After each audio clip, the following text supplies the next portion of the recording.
banda namozni o'qidi. Namoz mo'minning me'roji. Ya'niki Robbisi bilan roz aytadigan, yuzma-yuz turib munojat qiladigan maqomi. Banda Robbisiga eng yaqin bo'lgan maqom namoz maqomi bo'ladi. Xususan sajdada turganda eng yaqin Allohga bo'lgan bandaning holi shuligi hadis shariflarda kelgan. Ana Allohga eng yaqin maqomga erishdi. Allohning farz qilgan namozini o'qidi. Eng ulug' ishni bajarib bo'ldi, lekin o'sha nuqtada darhol istig'for aytilyapti. Istig'forni gunoh qilganda aytish kerak. G'aflatda qolganda aytish kerak.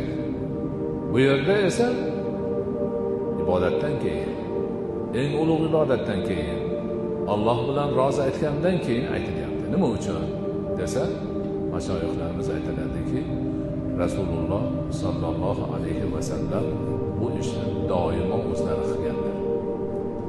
Qachon namoz o'qib salom bersalar, darhol 3 marta istig'for aytganlar va Allohumma antas salam va minkas salam tabarakta ya zal jalali val ikrom aytganlar. Hikmati nimada? Hikmati shundaki, banda o'sha namozni o'qib, farzini ado qilib, Allohga qurbat hosil qilib, bo'ldi endi deb bo'shashib qolmasin.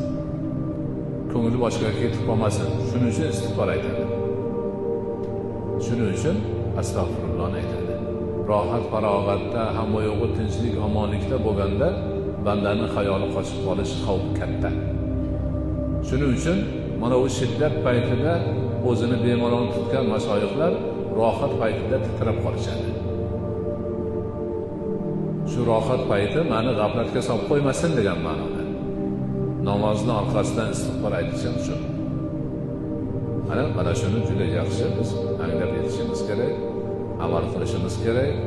Ular hammasi bizga faqat va faqat yaxshilik keltiradi, xayr keltiradi, baraka keltiradi.